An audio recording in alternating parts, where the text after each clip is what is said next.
sister march of the National March for Our Lives, which is happening today, although just to clarify, and I'll say it once, we're not actually marching anywhere. So that's why we're the March for Our Lives rally. So how many students do we have here today? Hands up! Yay! All right. How many people do we have here that work at schools? Teachers, superintendents, school staff? Yay! All right. How many of you students brought a parent or adult with you? Yeah. Yay! All right. Thank you for doing that. How many parents came with your children? Let's see you. Yeah. All right. How many adults came on their own without any children? Whoa! All right, we can too. How many people here know how to use a gun? Yes, all right. A bunch of you, right? You know how to, there are people here who know how to handle a gun, and you're here too. And that's really important, so thank you for coming. So there are a lot of us here. Why don't y'all take a second, look around you, maybe say hi, introduce yourself to somebody you don't already know. I know everybody knows everybody.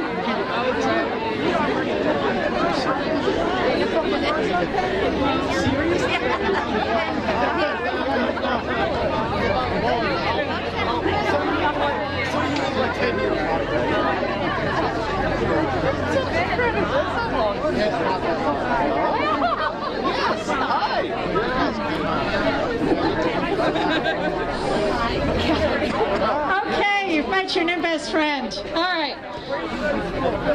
Okay.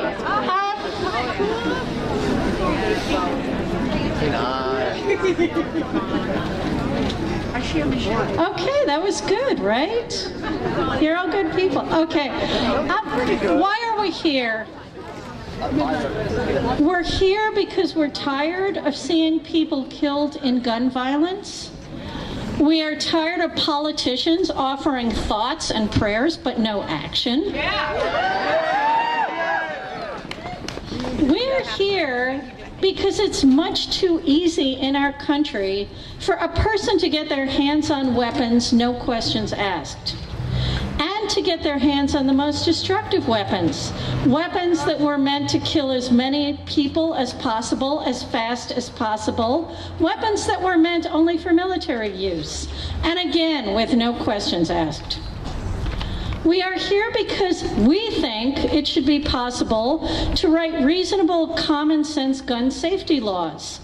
Laws that allow responsible gun owners to hunt or to protect themselves, but which balance that right with our right to live our lives. The Constitution may provide for a well-regulated militia, but it also promises us life, liberty, and the pursuit of happiness. What kind of life, what kind of liberty or happiness can we have if we're constantly wondering when the next angry person will grab the next assault weapon, no questions asked, and take it to a school or a church or a synagogue or a mosque or a concert or a shopping mall or a sports arena or anywhere else? Gun safety is possible. Other countries do it. In fact, pretty much every other country does it. We've put a man on the moon. Why can't we protect our children and our adults from gun violence? For too long, our politics has been controlled by the gun lobby, by the National Rifle Association. Politicians accept their money and crave their support. A politician getting an A rating from the NRA can count on the votes of a committed group of NRA members. The gun lobby is well organized. They're illegal. That's why gun safety laws have been so hard to pass in this country, despite the fact that polls show that the majority of Americans favor having stricter gun safety laws. So, we have to be well organized too.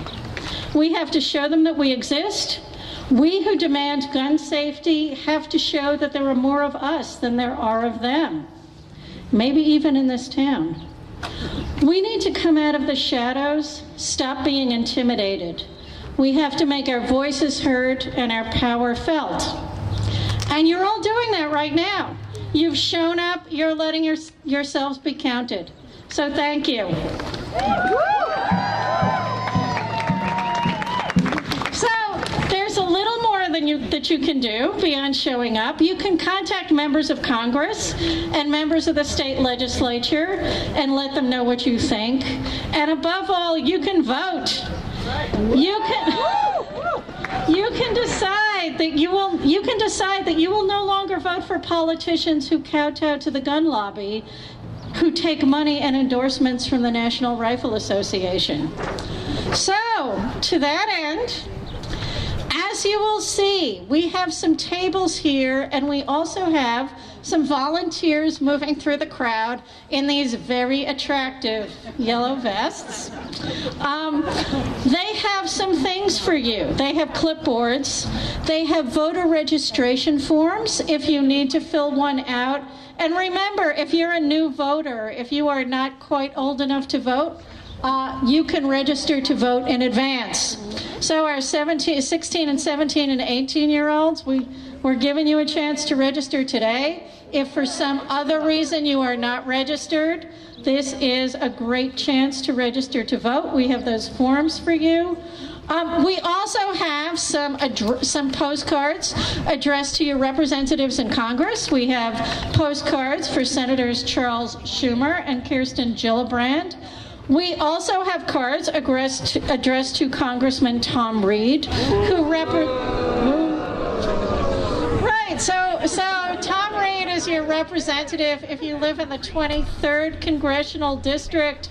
And just so you know where that is Seneca Falls, Waterloo, Geneva, Romulus, South Seneca, Ovid, Lodi. He's your congressman right now. We also have, because we have some visitors from the East, we have some cards addressed to Congressman John Katko, so that's if you live in Cayuga County or in Auburn or something like that. And if you don't know exactly who your congressperson is, one of our volunteers can help you figure it out. Anyway, we've put a short message on those cards. You can add to the message. There's room to personalize it. You should put your address on the cards when you write them so that the person knows you're in their district. We will collect them, we will stamp them and mail them for you. So you can do this with one of our volunteers who's got a clipboard. Where are the volunteers with the clipboards right now? All right, you're somewhere, and you're going to be moving through the crowd. So take advantage, or there's a table on each side. Also, at the tables on each side, we've got some donation jars if you want to help us pay the cost of the rally and the postage. We also have some information about Indivisible Seneca Falls and some of the other things we do. If you're interested, you can join our mailing list. We also have lots of signs for you. We have these printed signs. They're sitting around on the tables. They're free. Take one home, put one in your window. They were provided to us by the March for Our Lives. Some volunteers went and made extra signs, really nice ones, and I'm seeing a lot of great signs in the crowd, so thank you everybody who made a sign. One last housekeeping thing. There are restrooms here. They are open to the public. They are in the community center. Okay? In the community center, which is that way, across the street. Okay, and now I'd like to, all right, and now I would like to introduce our first speaker. Come on. All right, this is Kate Equinazzi. She is a junior at Geneva High School. And she helped organize the student walkout that took place on March 14th. So welcome, Kate. Hello, I'm honored to speak at this, and thank you for all coming out. It is a little chilly today. So, as she said, I am Kate Equinazzi.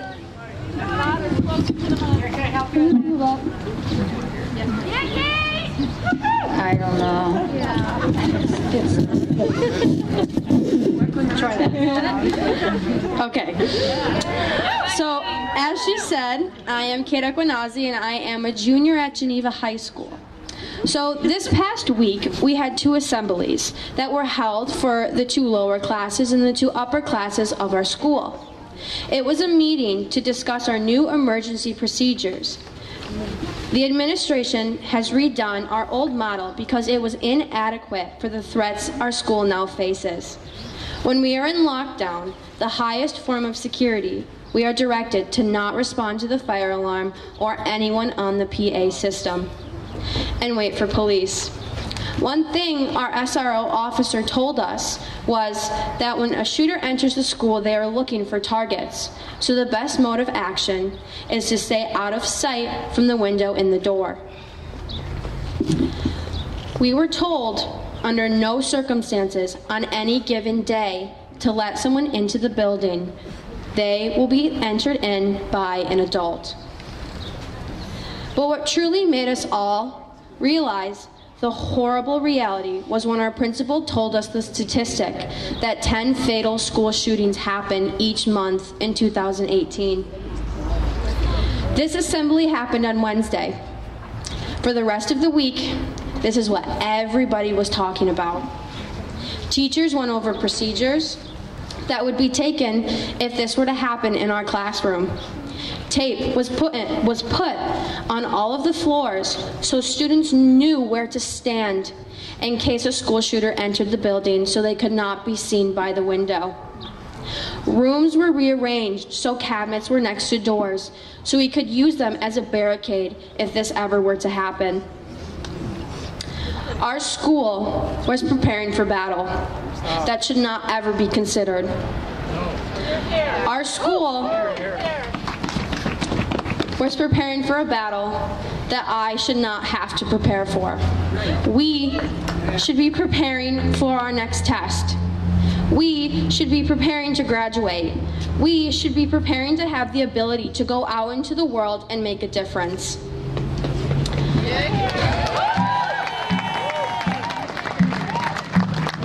But we as students are spending our time preparing for battle because shooting after shooting, nothing is changing. And with that statistic, no school is safe. We need to understand that we are now requiring to have stricter gun laws because there are people not mentally stable enough to have a gun. Dan Gross said, "We are not trying to take certain guns away from all people, but all guns away from certain people." Because frankly, they're not fit to own a gun. Background checks, annual registration renewal, research on gun violence because we don't know anything about it and why people would walk into a school and spread bullets. Anything, because school shootings are becoming the new normal and they should not be. After the terrible shooting in Parkland, I joined up with a fellow student and friend, Morgan Wright, to begin to plan for the nationwide walkout on March 14th. We had a sign up online for students through social media, and we had about 100 sign-ups. So we were expecting 100 people to show up, and boy, were we wrong. Hundreds of students followed us down the hallway, and in complete silence. We were practicing our First Amendment right without a word. And the only noise that could be heard were from teachers crying. And they came up to me afterward and said, "Oh, I've worked here for 10, 20, 30, 40 years, and I have never heard at an assembly the ability to hear a pin drop." Each student had a chance to sign a poster and write on a sticky note. The one that stuck out the most to me was, "We are giving a voice to those who have no voice left." For us students, it's hard for us to be quiet at assemblies. It's one of our flaws. But when we are being attacked and when our safety is in danger, we are silent. It's cold. Unlike others, us students understand that there needs to be change. And people like me and other speakers are here because we are the future of this country, and frankly, we need to fill the voice and begin the change. Thank you.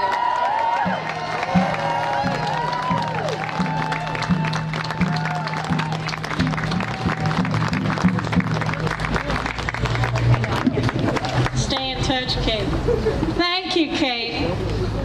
You know, I really do think these kids are awesome. Okay, our next speaker is another student. Maggie Shira is a senior at Auburn High School.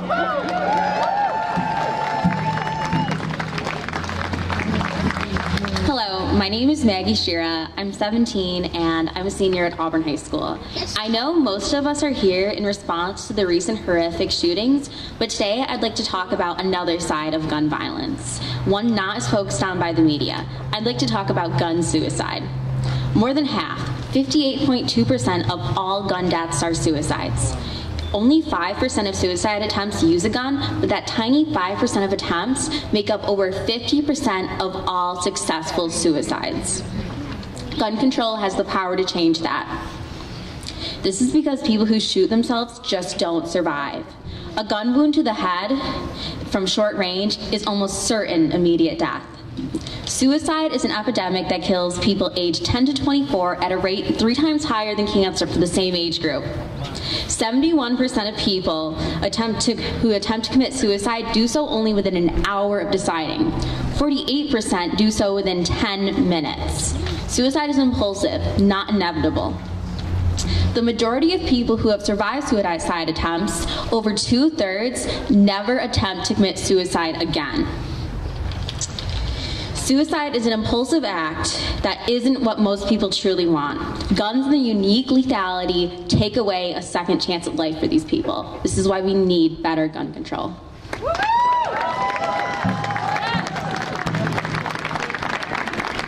Thank you.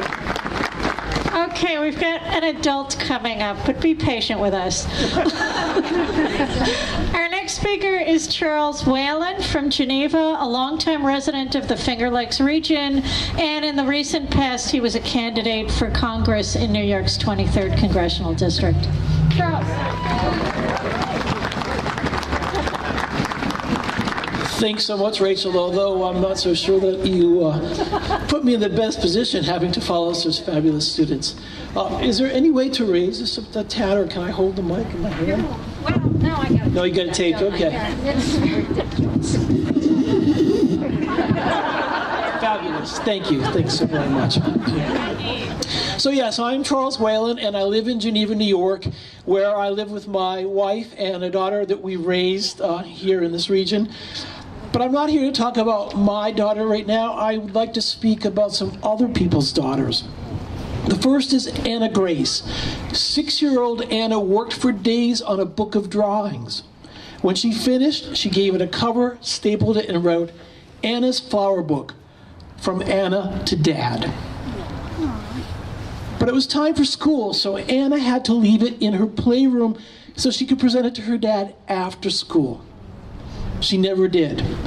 Anna's dad found the book the night that she was shot and killed at Sandy Hook Elementary School, along with 19 other young children and 6 adults. In Colorado, 16-year-old Kelly Fleming was a lot like Anna Grace. She too was working on a book, and often she went to the library at school to do that work. But in April of 1999, that's where she was shot in the back and killed at Columbine High School in a mass shooting that killed 13 people and injured over 20 others. In Florida, 14-year-old Cara Loughran, her passion was dance.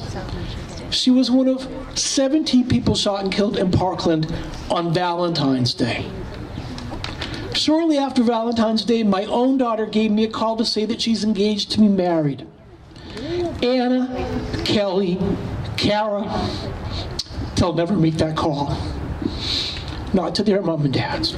Neither will Veronica Sullivan. She was 6 years old when she was shot and killed in a movie theater, along with 12 other people, and 70 people were injured. And 1-year-old Noah Grace Holcomb won't even attend elementary school. She's one of 26 people who were shot and killed last year on my own daughter's birthday at the First Baptist Church in Sutherland Springs, Texas. Anyone who says that mass gun violence is not a public health and public safety issue is simply out of touch with reality.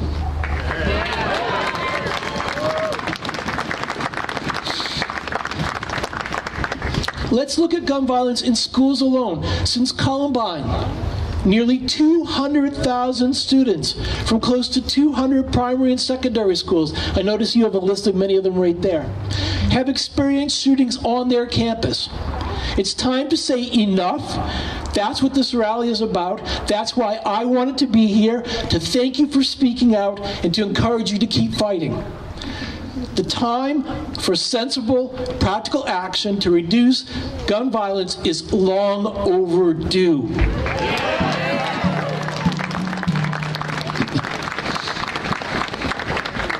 And to those who want to point to the Constitution, to the right to bear arms, I say yes. Let's look at the Constitution.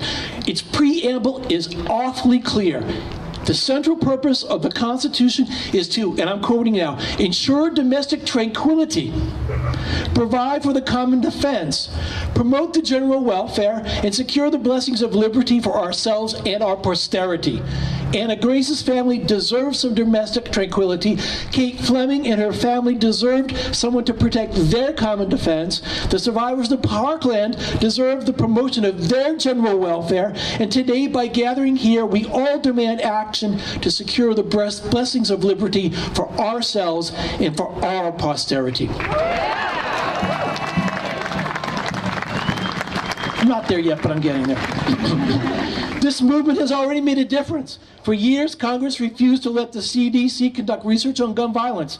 That changed yesterday. And just yesterday, the Attorney General announced that the Justice Department proposes to ban bump stocks.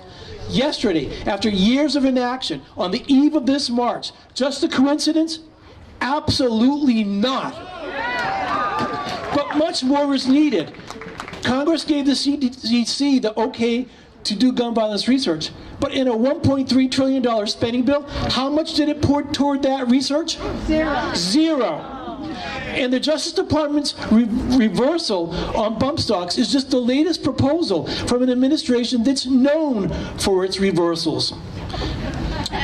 We also need an immediate action on what the nonpartisan group that Gabby Giffords organized calls 9 lethal and legal devices that could be the next bump stocks.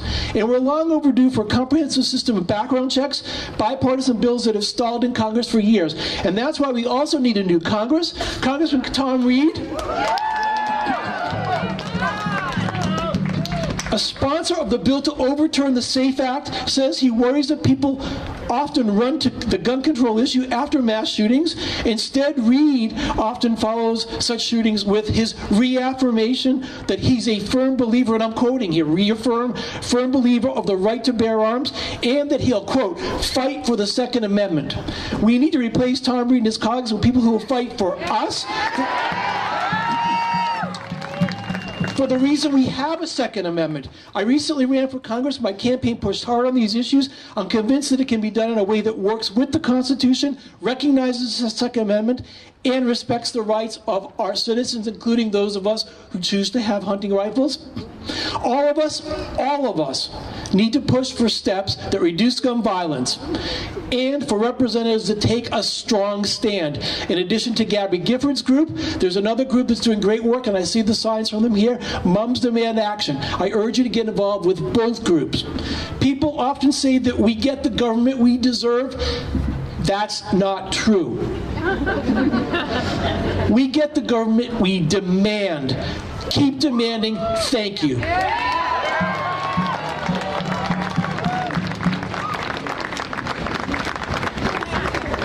Thank you.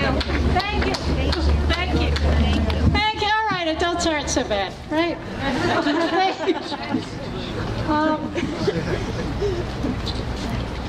As Charles Weiland, can I do this? Yeah. As Charles has just said, there have been many mass murders in our country over the last decade. In fact, over the last 2 decades. We are approaching the 19th anniversary of the school shooting at Columbine. All right. Yeah. No? We are approaching the 19th anniversary of the school shooting at Columbine. So many people have died in mass shootings that we don't even have time to say all their names at once anymore. Think about that. We don't even have time to take time to remember the dead because there are so many of them.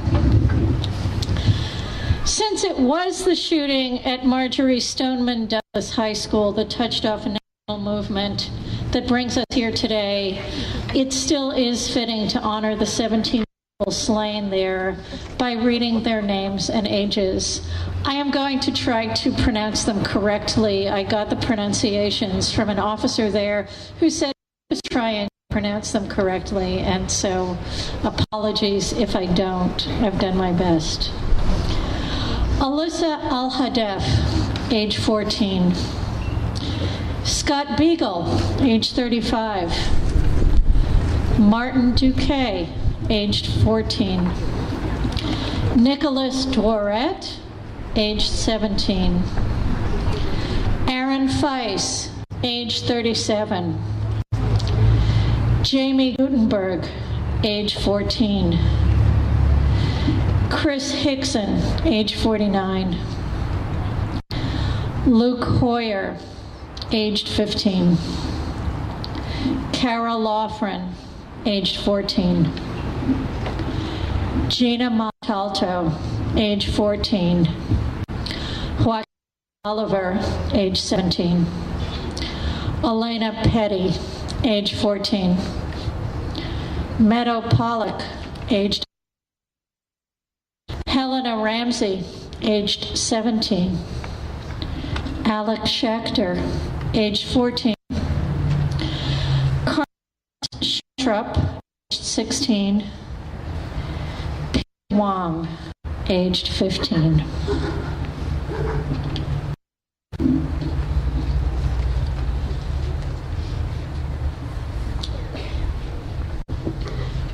Madison Uri is a junior at Minders Academy in Seneca Falls. She's a singer, songwriter, and recording artist, having produced her first album, Chapter 1, last year, and her second album, Right Off the Pages, will be released on May 18th. Please welcome Madison Yearsley.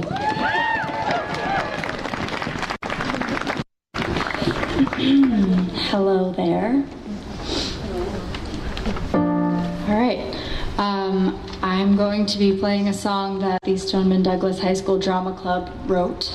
It is called Shine, and I hope that you enjoy it.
So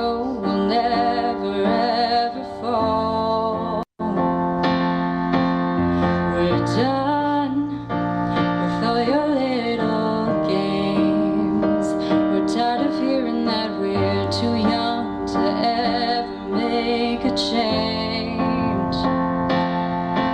'Cause you're not gonna knock us down, we'll get back up again. You may have hurt us, but I promise we are stronger, and we're not gonna let you in. We're putting up a fight. You may have brought the dark, but together we will shine the light, and whoa, we will be something special.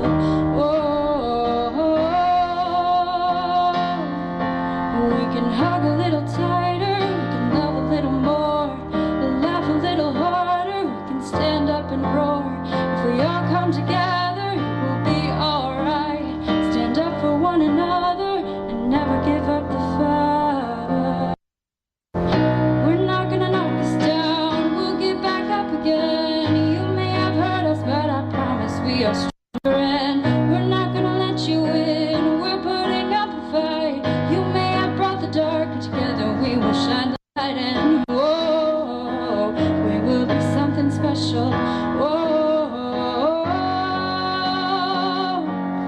we will shine. Thank you.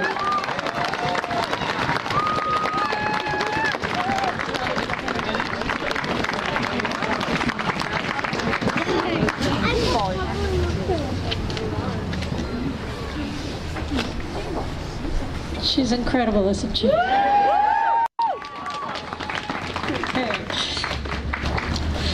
Rachel Mahoney is a student at Minders Academy, and she has brought her mother, Lorraine Mahoney, to the stage with her. They have something to say.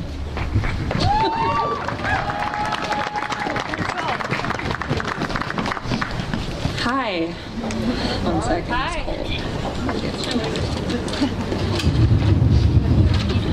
No, I'm okay. Thanks, Becky. Talk loud. I will. Hi, I'm Rachel Mahoney, and I'm a sophomore at Minders Academy. I know that to adults, kids my age seem too absorbed in technology. Oh, really? Sorry.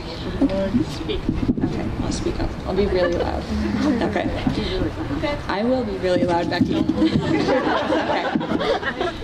Hi, my name is Rachel Mahoney, and I'm a sophomore at Minders Academy. I know that to adults, kids my age seem too absorbed in technology or too busy chasing a good time to care about the world around them. I want to make it known that this is not true and that safety is and always will be on the forefront of every child's mind, no matter what they are doing or plan to do. Safety is the one thing we will focus on providing when we grow up and have children of our own. Although the adults in our school and community are dedicated and determined to make Seneca Falls and Minders Academy a safe place for our children, we don't feel safe. We should not tolerate fear in our schools because fear has no place in schools. Stand up for your children and take action. Thank you.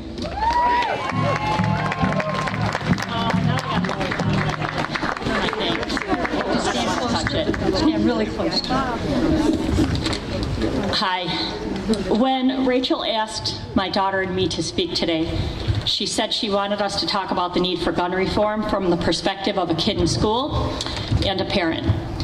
But long before I was a parent, I was a public school teacher, and the Columbine school shooting happened during my second year teaching. I remember thinking at the time how unbelievable and surreal it was that a shooting like that had taken place in a school. I don't think the term school shooting even existed at that time, or if it did, I'd never heard it. Now it seems we hear the word school shooting all too frequently. As Kate said, it's become the new normal. It's all our kids have ever known.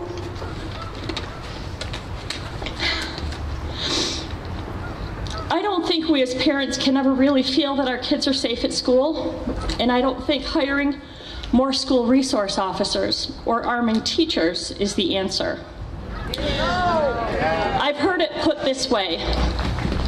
When someone says the way to stop a bad guy with a gun is a good guy with a gun, that sounds to me like somebody trying to sell two guns.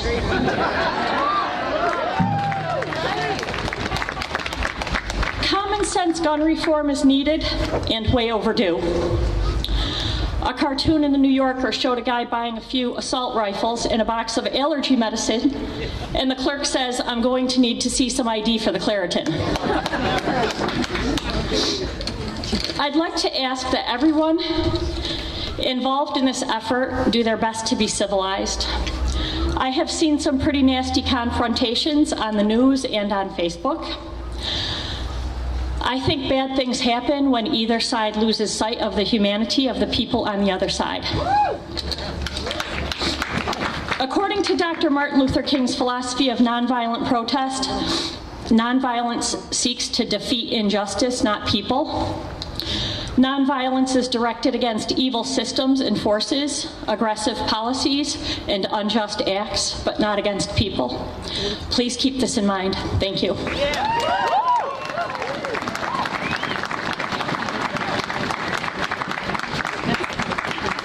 Thank you, Lorraine and Rachel. So how many Minder students do we have here today? Woo! All right. We have another Minder student. This is Jess Doherty, and she's got some words too. I know I'm gonna cry, so bear with me. Okay. Hi everyone. As a high school senior, I'm so honored to have been. Okay. I'm so honored to have been asked to speak today. For me and many other students, gun control is an issue that affects our everyday lives. We gather here today with one common interest: taking control of the narrative. We are taking a stand and saying enough is enough. When I thought about what to say today, a statement from David Wheeler popped into my mind. He is the father of Ben Wheeler, a first grader who was shot. He was shot in Sandy Hook, and that was the first school shooting I ever saw in the news, and it just really stuck with me. So he said this in front of Connecticut State Legislature. He said, Thomas Jefferson described our inalienable rights as life, liberty, and the pursuit of happiness. The rights with which we are endowed, for protection of which we have instituted governments. I do not think the composition of that foundational phrase was by accident. I do not think the order of those important words were haphazard or casual. The liberty of any person to own a military-style assault weapon and a high-capacity magazine and keep it in their home is second to the right of my son to his life. His life. To the right to live of all of those children and all of those teachers. To the right of the lives of your children and you and all of us. All of our lives, it is second. Let's honor the founding documents and get our priorities straight. This is why we are here today. No life should come second to the right to own a weapon. Not a day goes by that I don't think of those kids and what the future could have held for them. At my school, we walked out in solidarity to show that we stand with the students of Parkland, Florida, and that violence is never the answer. We hope that as a local, state, and a national community, we can come up with a solution to this epidemic. 686 people have died in mass shootings during my lifetime. While some might say that's not a lot in 18 years, we are talking about real people. Fathers, mothers, sisters, brothers, teachers, coaches, students, ranging from 8 months to 98 years. And that's why I'm here today. No weapon is more important than anyone's right to live.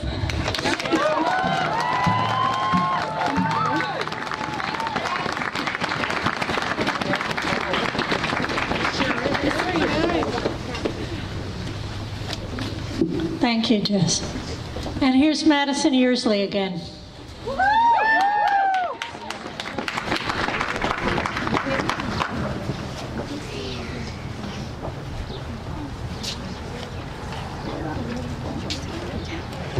Hi again. Hi. Okay. It's good, I think. This is a song that I wrote after the tragedy in Parkland when I was feeling very angry and sad. And when I'm feeling those things, I tend to express that through my writing. So that's what I've done, and I'm going to share that with you today. I'm going to need your help a little later in the song, so I'll walk you through that when we get there. Thank you.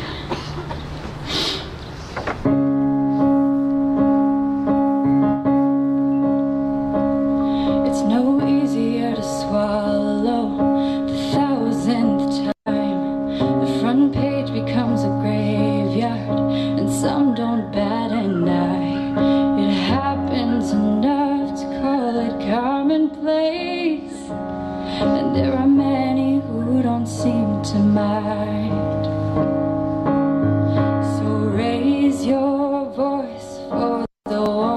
ones who can't anymore.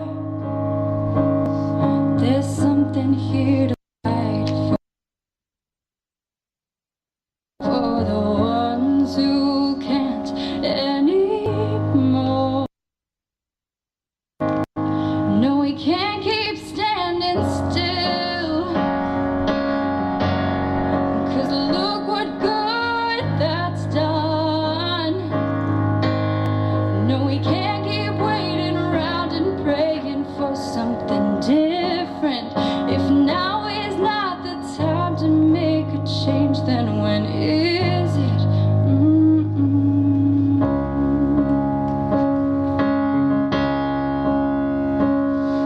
The news plays on the TV and in the back of your mind as you sip your morning coffee and begin to realize if nobody's willing to make a change, people are just gonna keep on losing their lives. So raise your voice for the ones who can't anymore. There's something here to fight for. Raise your voice for the ones who can't anymore. No, we can't keep standing still, 'cause look what good that's done. No, we can't keep waiting around and praying for something different. If now is not the time to make a change, then when is it? No, we can't keep waiting around and praying for something different. If now is not the time to make a change, then when is it?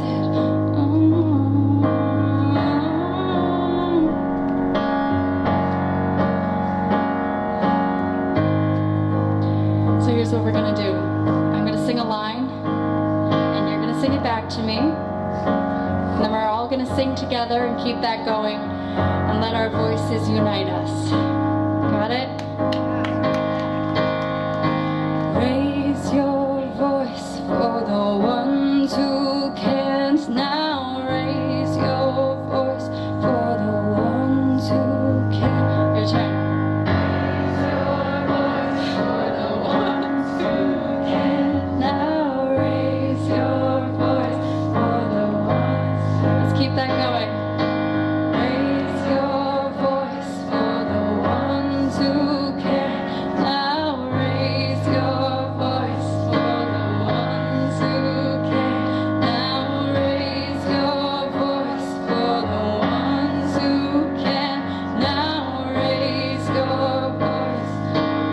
Keep that up. And we can't keep standing still.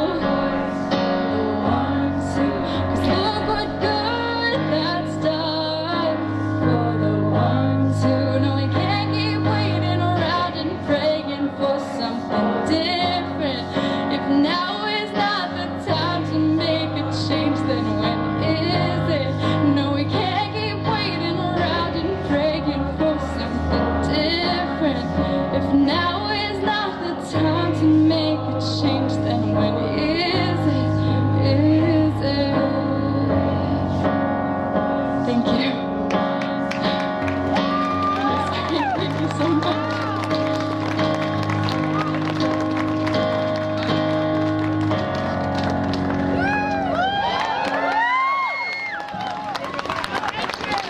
Thank you for singing with me. Thank you so much.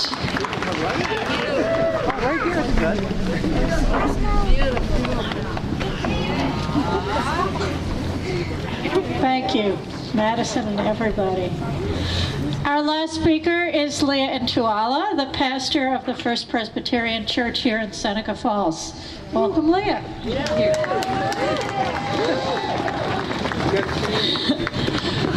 I am a person who strongly believes in the power of prayer. But unfortunately, it seems to me that with every mass shooting, every life lost to gun violence, the belief that prayers matter grows dimmer and dimmer because these prayers have lacked action.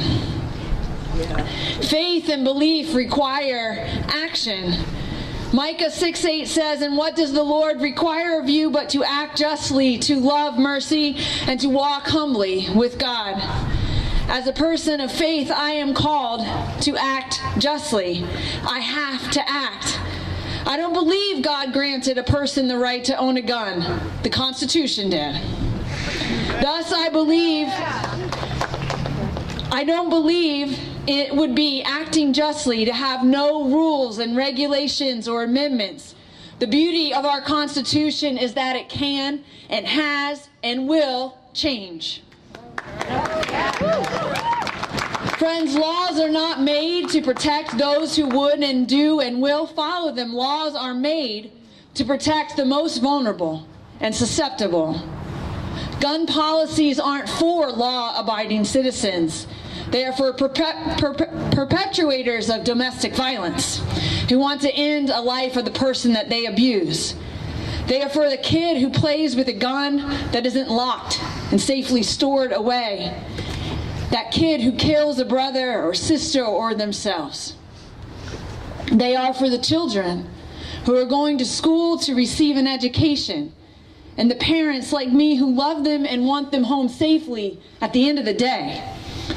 They are for people who have been failed by multiple systems to get help for their mental illnesses and treatments, and don't need to inflict the pain they feel on 17 high school students, 26 elementary school students, people going to club, or people attending a Bible study.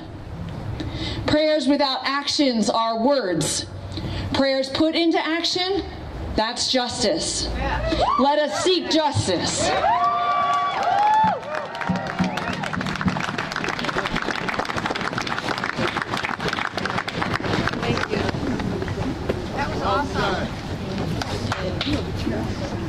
Thank you. Thank you to all of our speakers. Thanks to our volunteers. Thanks to the town of Seneca Falls, the Seneca Falls Police Department, and the Seneca Falls Recreation Department for making this rally safe and legal. Thanks. Look, a sign. A sign. Thank you to Every Town for Gun Safety and the National March for Our Lives, which has supported us and the more than 800 local marches. They provided the signs. You're free to take them home. Thank you also. I'd also like to personally thank Becky Bly, who did so much to help this.